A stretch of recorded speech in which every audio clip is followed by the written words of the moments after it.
busy? Mm-mm. Okay, let me run something past you real quick.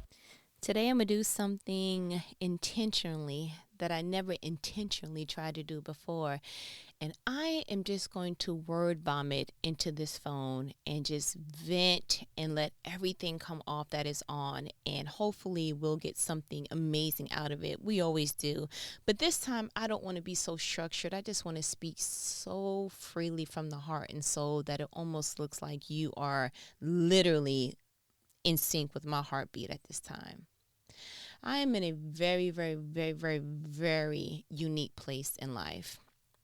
It almost feels very alienish among the earthlings, if you will. I have awakened to this person that I am becoming, and I am still trying to figure out all the intricacies of this new person while trying to see how this person fits in the place that I currently reside, which is Earth. Like, I no longer want to live life as usual. There is no normalcy to me. And I don't want to say normalcy. There is no desire to be regular, I would say. I don't want to be a regular mom. I don't want a mom as usual. You buy them some clothes that you know, whatever, they go to school, you blah, blah, blah. Like, I am so intentional on how I mother. I mother with the insight that I am literally putting in all the tools and everything else that is needed for a future adult to then mimic into this life and then raise a family or to co-partner with someone and to have friendships and relationships and work ethics that for the most part I should have in the home environment given them their initial start. That's a different kind of twist, and I discussed that with you before when you look at mothering or when you look at parenting. It is literally having to maneuver between what skills can I give you based upon your wiring, how God made you. I don't want to inflict anything that I want onto you. I want to discover and get the inside scoop from God, who he made you to be, so that I can then come along you and fashion and add things to that will entice and enhance you. Too many times there are parents trying to go ahead and make their children who should be doctors trying to make them go over the family business. There's so many times that there should be children that should be going ahead and being teachers or being something else in the creative realm or in the arts realm, but you are inflicting what you want them to be. So this entire time, what you've done is you've taken this bicycle in the spiritual realm and you try to make it a car. Yes, it is a vehicle and a transport to get somewhere, but they have two different mechanics. And so as a parent, what you should be doing is saying, okay, God, you gave me this insight, or you gave me this ability to be their mother, be their parent, be their legal, however you want to do it, biological or not. You gave me this gift to do so, but give me the inside scoop. Give me the spiritual know-how to raise what you already created. Do you see what I'm saying? So I take parenting very seriously. It's not something that's just, just happenstance. No, I'm literally looking at your flaws and I'm going, okay, with the information that I know on this flaw, how can I go ahead and make you A, aware of it, and B, show you how to do some things to contort that so that this flaw won't be your flaw throughout your life. Because let's be honest, a lot of your flaws as an adult, you can trace it back to your childhood. Whether it's laziness, whether it was a lack of communication, whatever it is, you can trace it back to, it either started there or it got strengthened there. But at some point in your childhood, this thing was apparent. And so what should happen is a parent, the person who is over you legally and what have you, should come along you and say, that trait is not going to work for a successful life. That trait is not going to make your life journey smooth. And so this is what you need to go ahead and do. I wish to goodness that someone would have came alongside me and said, hey, listen, when you get emotional, you become irrational. I know that you're a woman and I know that there's some other nuances that go on with being a woman, but I need you to come back to logic. You can feel your emotions. You don't have to live through it. I wish to goodness that someone would have came alongside. I wish to goodness someone would have came alongside a child that has sticky fingers who essentially was just displaying, I don't know how to take on the principle of delayed gratification. I want it now. I'm tired of being made fun of in school, or I'm tired of seeing everyone else have. I'm tired of being a lack. So what I'm going to do is I'm going to go ahead and just give me the 5-finger discount, and I'm going to take that thing, and then whatever comes of it comes of it. But it feels better to me to go ahead and have the thing that I lack than to try to even think of the consequences on the front end. I'll deal with whatever comes with that, because feeling this feeling in the initial part of, man, I'm no longer in lack, feels way better than thinking about a consequence. I'll deal with the consequences later. I wish to goodness someone would have came alongside them and said, you know what also feels good? Hard work. Like, if you really, really, really, really want that thing, put a price on it, and then let's start making a plan on how to get to it. It feels better to get something, to earn it, to have it, and that way no one can take it from you, and there's no consequences from you earning a thing. So parenting as usual is not cute to me. Being in a relationship as usual. My cousin sent something in the family group chat that this woman was pretty much saying that, side chicks, they need to go ahead and have their life insurance policies on their dues, and, they're smart, and she got 3 life insurances on the dues that she messes with, and was pretty much giving this side chick declaration to how to side chick well. And, the main person can't control if she comes to the funeral or not. And it was just like, so when do we start just relating and being in relationships like as usual? Like, that's cute. That's cute to go ahead and to state your claim as secondary side piece. Like, that's cute to go ahead and know that you are actually doing something to another woman that you wouldn't want done to your own daughter. That's cute to you.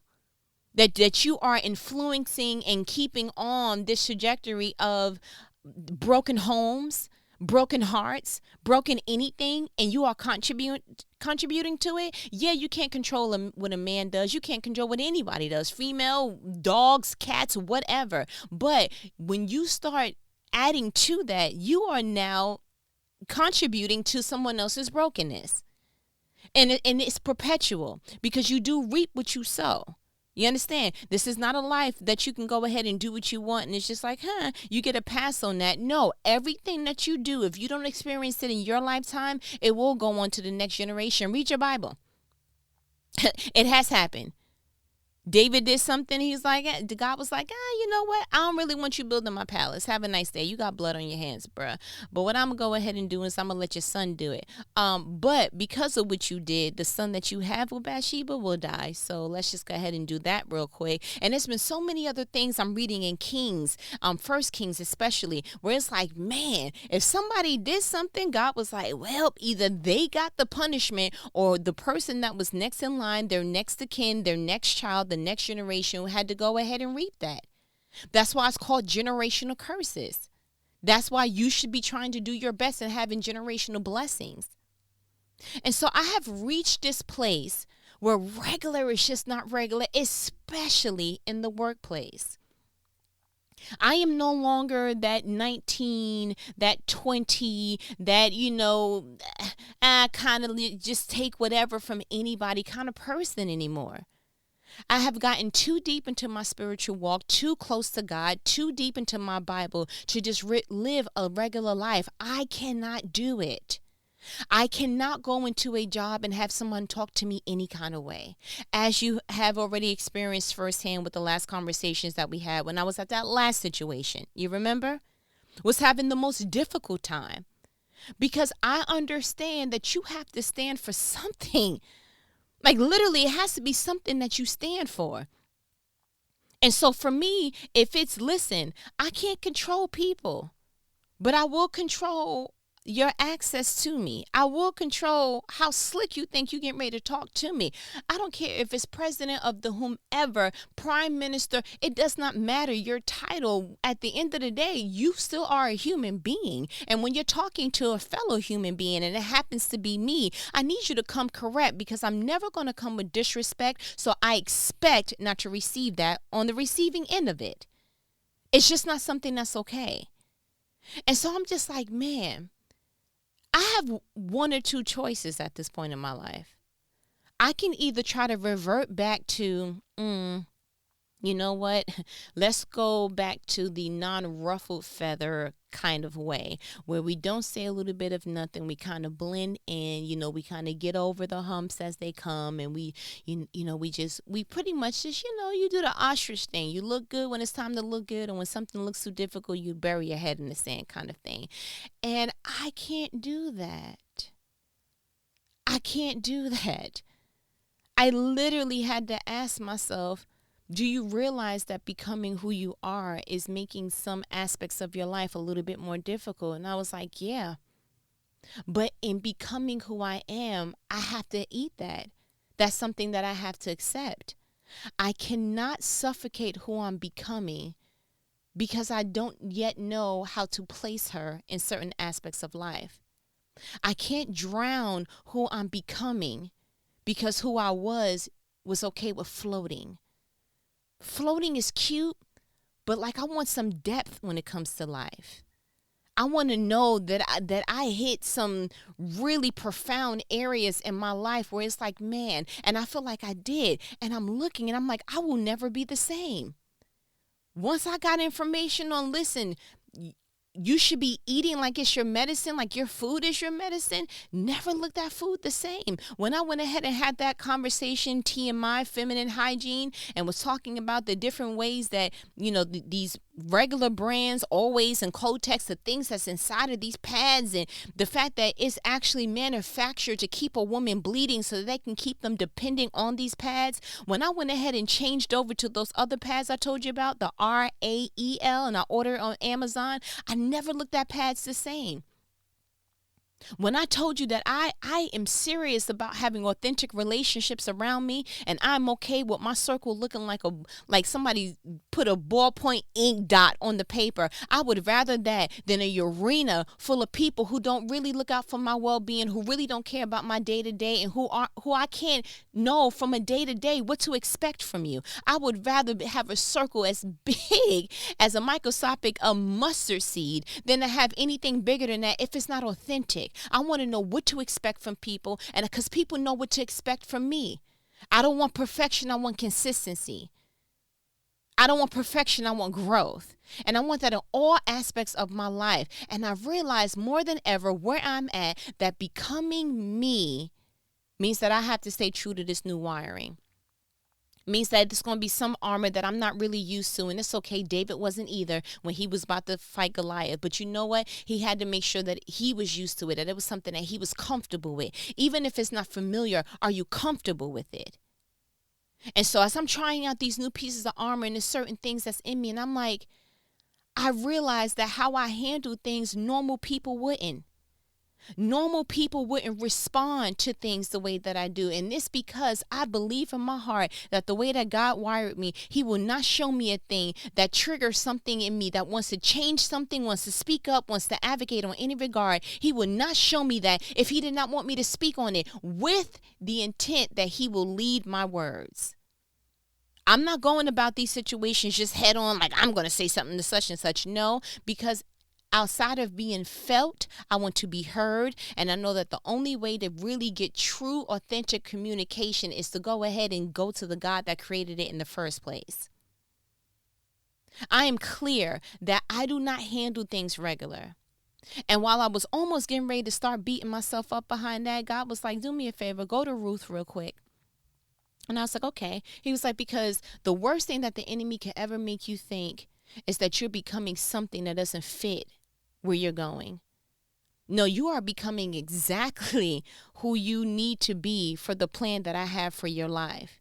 And it may be some things that's scaling off of you. It may be some mindsets that's scaling off of you. It may be some new insights that's growing in you. And as much as you try to go ahead and say, okay, how much of this can I suppress so I can be regular? If God made you irregular, that's because he has an extraordinary plan for your life. And I'm okay with him putting extra on my ordinary.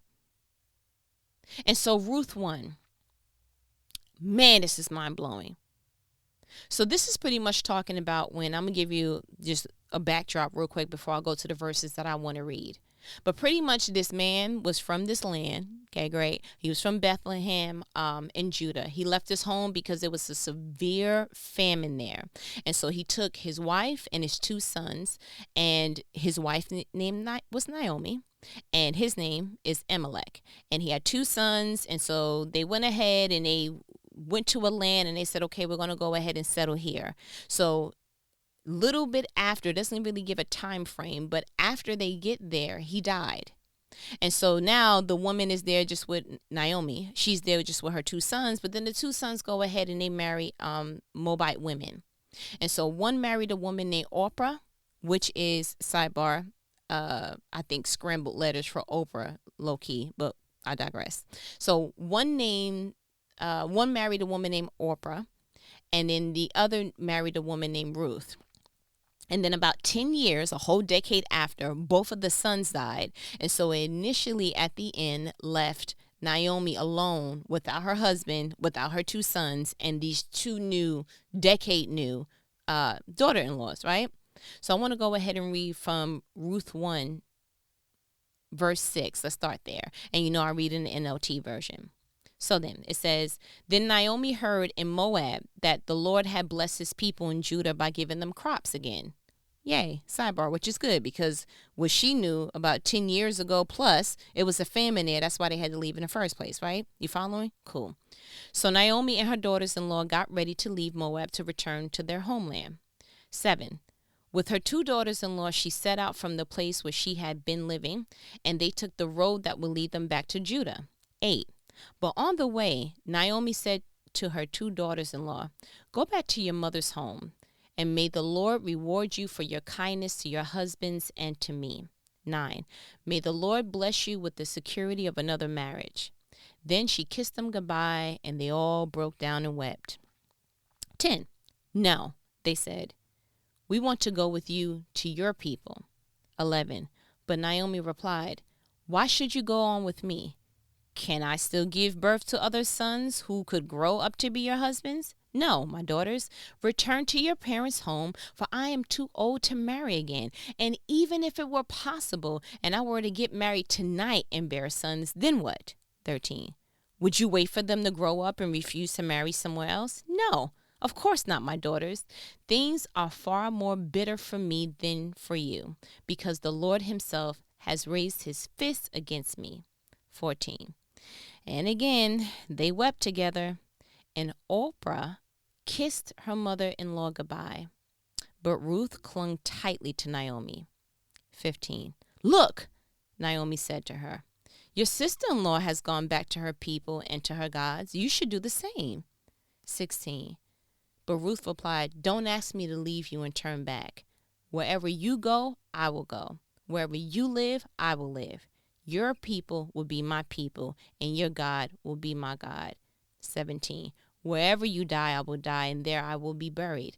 May the Lord punish me severely if I allow anything but death to separate us. 18. When Naomi saw that Ruth was determined to go with her, she said nothing more. This is the type of big energy that I'm starting to feel. And now it makes sense why God had me go back and read Ruth. There's just some things that, you know what, when it's a fork in the road, it's like, how you going to stand up for it?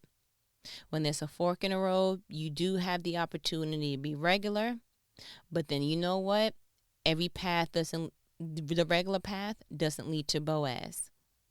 There is something about reading that Oprah at first was like, no, and it may have been because it was a new emotional situation. It may have been her initial knee-jerk reaction. Maybe she saw Ruth say no first, so she was like, cool, I'm gonna cry with y'all too, because that's how I feel a little bit too.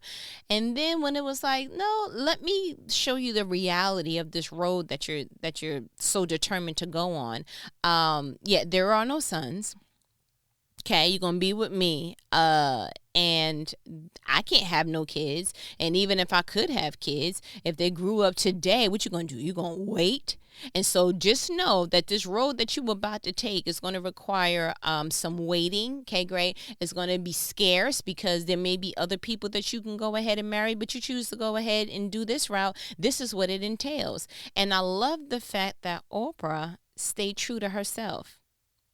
She didn't give a secondary. No, she literally sized up what was said to her and was like, gotta wait. I'm still in my prime. You know what? You're right.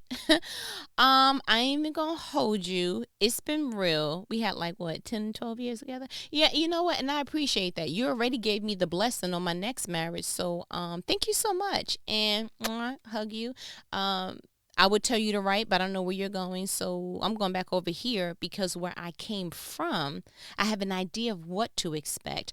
The people there know me. I only been gone a decade. So she hasn't been gone enough to be able to really entrench herself into this new life. So why not just do what comes convenient for everyone? Go back to your regular. Go back to before. And that in and of itself is not a bad thing. You know, if this was something that was in a movie, we probably would be booing Oprah or something so serious. But there could be, honestly, we're more like Oprah than we care to possibly admit. Like, she real talk. Like, let's give an age to it. Let's say she got married at 20. Let's say now she's on the brink of 29, almost about to hit that big 3-0. If she was someone that was close to you, would you encourage her to go on with this older woman who can no longer have kids to a land that she's never been in? This is literally sounding like, and I'm going to put it in real time. So I'm from New York, right? Let's say one of your good friends was from New York and she met a dude from Atlanta. You know, he came up there to New York with his father and his sisters, or his father and his mother, whatever. And then they went ahead and lived there, and then his pops died. And then you met him, or somebody in your family met him. Let's make it far removed. Somebody in your family met him, and they got married. And in 10 years, you know, they had a good marriage, and then her husband died.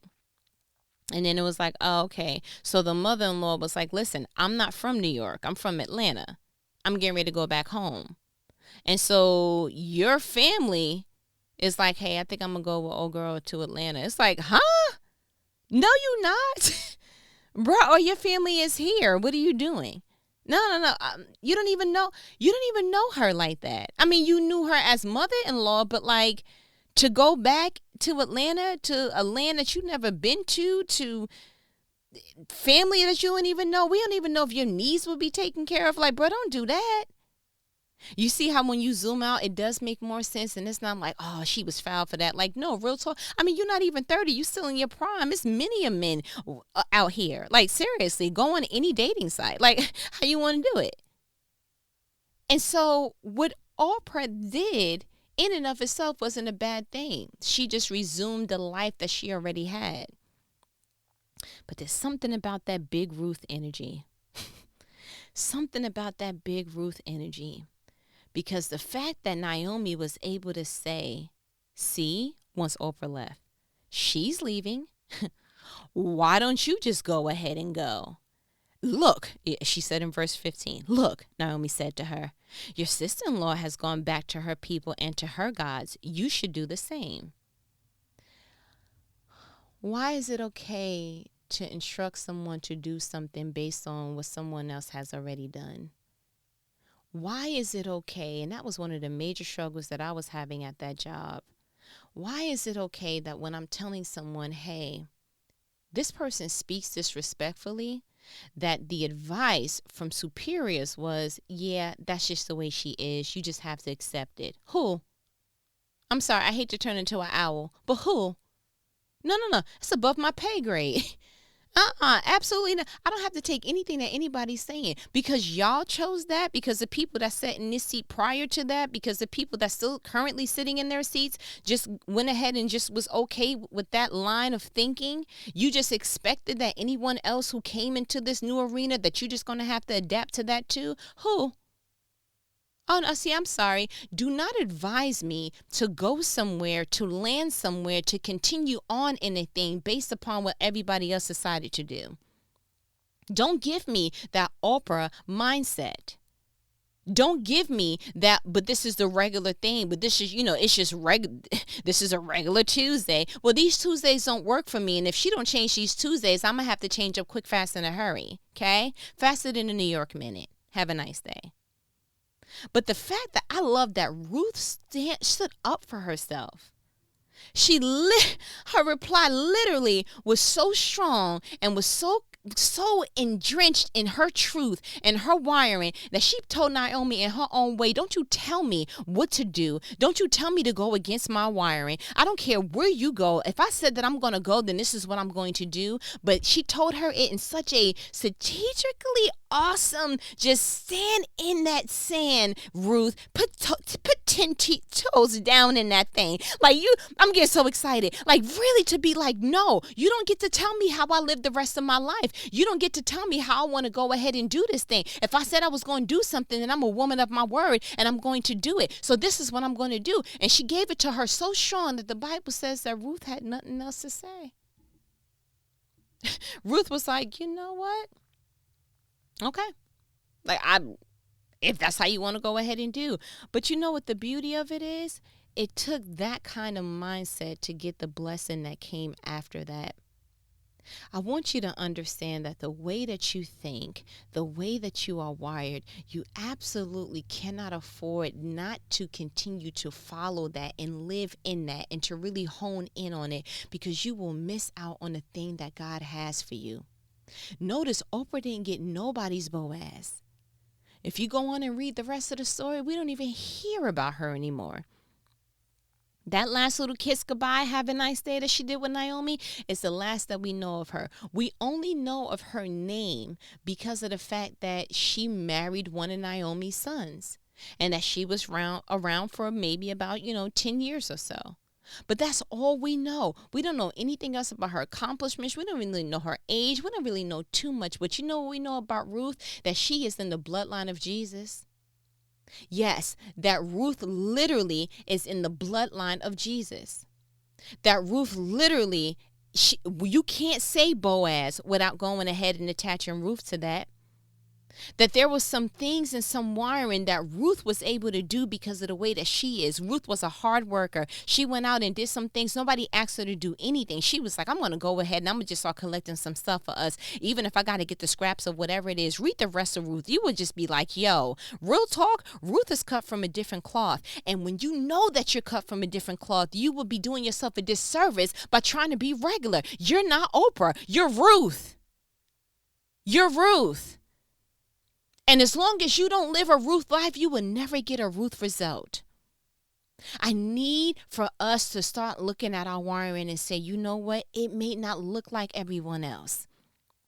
It may not look like the rest of my circle. It may not look like everyone at my job. But you know what? Time management means a lot to me. You know what? An orderly home means a lot to me. You know what? Authentic relationships mean enough to me that if it's not real, I will cut you off regardless of your title, family or not, kin, blood, whatever. If you are not true to where I'm going, to where I would like to be, then I don't want you near me in any capacity, whether it's in my phone, whether it's a virtual social media platform, whatever it is. I can't afford to be regular, and I can't afford to have regular people around me.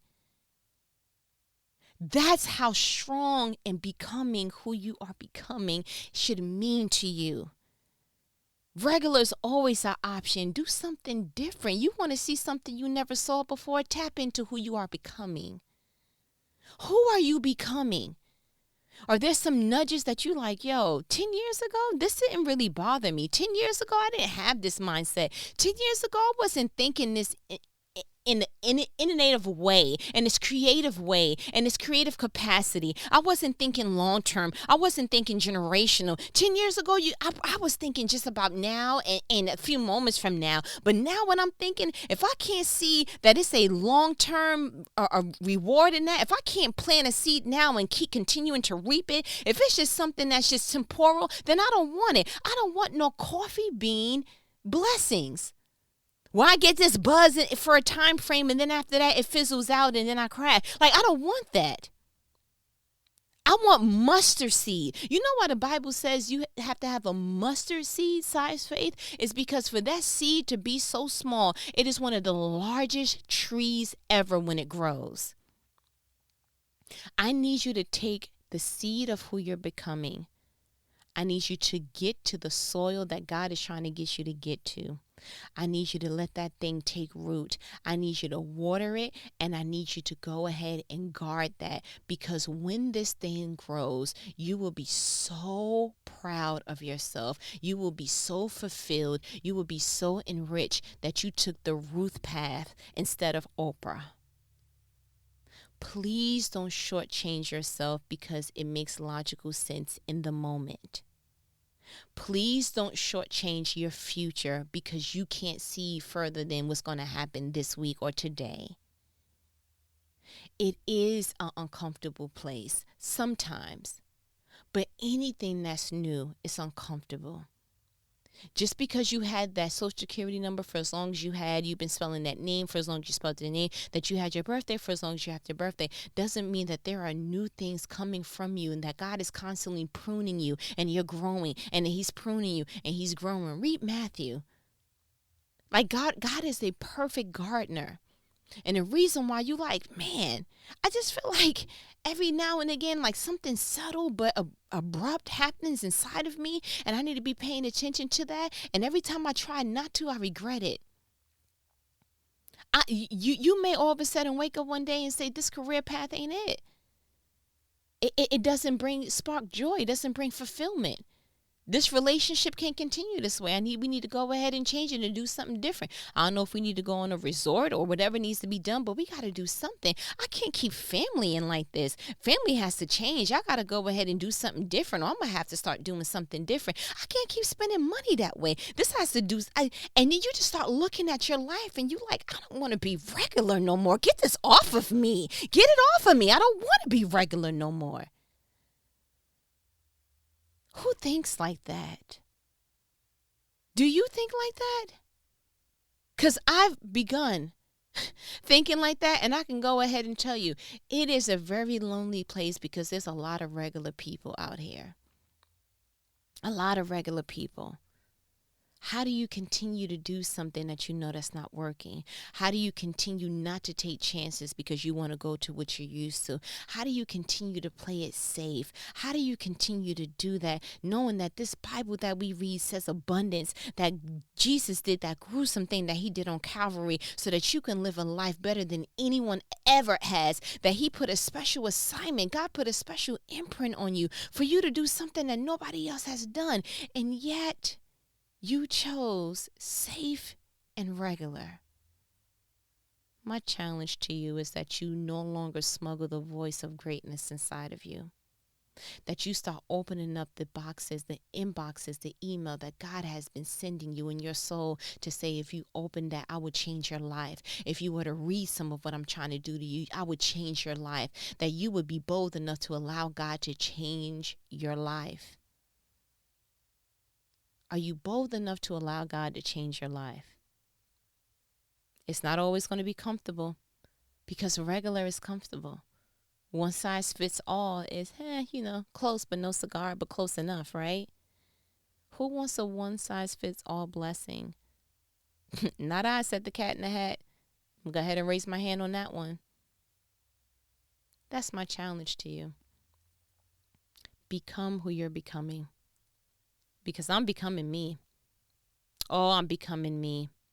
I'm sitting here in between jobs right now, and I'm just like, before I check in to any other facility, I need to know that there's growth. I need to know that I'm an asset to this environment, and I need to know that this environment is actually an asset to me. I refuse to go anywhere while I'm clocking into anything, and I know that for the next 8 to 9 hours with the lunch included, that I'm going to be drained. I'm not going to do that for the rest of my life just to safely arrive to retirement to then start living. I am not doing that. I am not having the regular teenage years with my kids where it's like, now that you're a teenager and you're thinking this way and your hormonal or your frontal lobe is not all the way developed, so your decision making is trash. I'm not having a regular just parenting relationship with these kids. I'm going to make sure that they are adults that even if they don't adhere to it now, they cannot say that I did not put the tool in their arsenal, and that when they grow up, they will be able to mimic something that I did not see in my own childhood. I will not be a regular wife. I am not going to sit and just, we just pay bills and that's just it. And, we may talk about stuff, we may not, but it's just surface level. I want to lay next to somebody that I know the depths of him and that he knows the depths of me. I want to know that we are growing with each other, that we are the iron that sharpens each other, that we are a covenant that God put together, that this covenant is going to be blessed, that all the covenants in the world, God blesses marriage. So if we're going to be together, we're going to be together, we're going to be prosperous together. There's going to be some things that you do with me that you're not able to do with anybody else in this world because of the covenant that God placed you and I. I don't want to be a regular friend. I don't want to be the friend that's in your phone, that's just in your phone, that I don't know that you're okay from day to day. I don't want to be the friend that doesn't celebrate you, that doesn't tell you to slow down, that doesn't check you when you're wrong, that doesn't sharpen you in any kind of way. I don't want regular friendships. I don't want family as usual. I don't want family that we splat and we don't talk and, I didn't know that was going on or whatever the case may be, and that, if we don't see each other because, as family starts dying off, we don't meet up with each other no more. I don't want any of that. If you are family, we are family forever, and you're going to treat such. And I have enough people who are speaking in my ear and saying things that shouldn't be said and trying to get me off my pedestal. I don't need family to do that. I don't want to do anything regular. I don't want to carry myself regular. I don't want to speak regular. I don't want to think regular. I'm into books. I'm doing self-help. This thing called life, I'm not going to do it regularly. Do you understand that? I'm Ruth bound. I'm Ruth bound. And I cast away anything that even tries to make me think like a Oprah. I'm done on all facets of it. When my cousin texted me this morning, she was like, hey, how's the job hunting going? I was like, and I kind of just told her where I was at. And she was like, you can't keep, because I told her the last 2 jobs I walked out on. The last one a little bit more abruptly. The other one, it was affecting my health, so I had to leave. And so her verbiage prior to me breaking it down was, you can't keep doing that. But you know what? What's the other option? To stay somewhere and the only way to get out is FMLA? To have it where a job drains you to the point that it's like, oh my gosh, I need a mental health day twice a week? To not listen to your soul being in agony, that it starts to manifest into your physical realm, that it starts to manifest in your body, and now you in the ER and you getting all these illnesses and nobody can't really put their finger on it, and it's because you're not listening to your soul saying, I don't want to be in this environment no more. It's sucking the energy and the oxygen out of me. Is that the other option? No. I'd rather walk away from anything that is dead seed than to try to pretend that I'm watering something that I feel is fruitful. I'm good. Do you understand that? Like I look at who I want to be in the next 5 to 10 years, and I look at where I'm at now, and I'm speaking from a place in the future that is looking at me now and saying, please don't quit. We can't afford for you to. Please don't be regular. We can't afford for you to. I don't want these regular shackles on me, but I understand that it comes with a cost. I understand that there's Naomi's in life that look at you like, why are you not doing what somebody else is doing? Look, Oprah went back to her family and her gods. Look, such and such, they went to their job. Look, you're the only person at this job that has a problem. Everybody else seems to just, deal with it. Look, everybody else is YOLO and spending their money in a certain type of way. Why are you the one that's always saving? Look, yeah, and you know what? There's a lot of Naomi's that will go ahead and point out, look what everybody else is doing, but there's only one path to Ruth, and it's truly, authentically walking out what nobody else is willing to do. Do you understand how powerful that is? Something about that should rattle you to say, you know what? I don't want to be regular no more. Yeah. I'm gonna start becoming. Becoming who? Becoming me. Whew, I can go on and on about this. I promise you, because this thing is so unsettled and just revved up in me that I'm like, I can't be the only one. And if I am, I'm okay with being the only one because I can't be like everyone else. I can't. But I pray that you got what you needed from this phone call. I pray that you got from what I from what I'm experiencing, I pray that you went ahead and tasted that and was like, wait a minute. Okay, now that you said it in that way, hold on. Wait a minute. This is 22. You see what I'm saying? But you know what these conversations are? They're life-provoking conversations, conversations that not everybody else is going to have with you. Not everybody else is going to knock on your door, come in and say, hey, you know you've been doing it wrong? And not just point the finger at you, just say, hey, I was too. But look, we can do it together. Come on. We're going on a chat. Like, you see what I'm saying? I love our conversations. I ain't gonna hold you. I picked up the phone and I was a little heavy. Not gonna hold you. I was feeling very in the dumps a little bit. Wanted to go find my tail. And it's because, it can be disheartening to feel like you want more like-minded people around you. You want to, and I'm the person that I really thrive off of people and their energy. And right, oh, let's go get it. And I'm competitive when it's something positive. And to look around and see like, yeah, not too many people think like that. Not too many people are willing to do that kind of bold step. Not too many people are. When you start to see that, it does take a little bit of wind out your sail. But I don't want to do that no more. Every time I feel a little bit of it, I'm gonna pop on this phone and be like, hey, this is why we doing what we doing, because we Ruth bound. You heard me. You understand? All right. Well, I'm gonna go ahead and let you let me go. Okay, great. I actually got to start frying these turkey chops. Real talk, because I don't eat pork chops. I got turkey chops and I fry them like pork chops. Listen, I'm like, let me go ahead and make this, but you know that we're gonna have another conversation soon, right? So keep your phone nearby. I'm gonna call you right back. Stop playing with me. All right, I'll talk to you later. Later.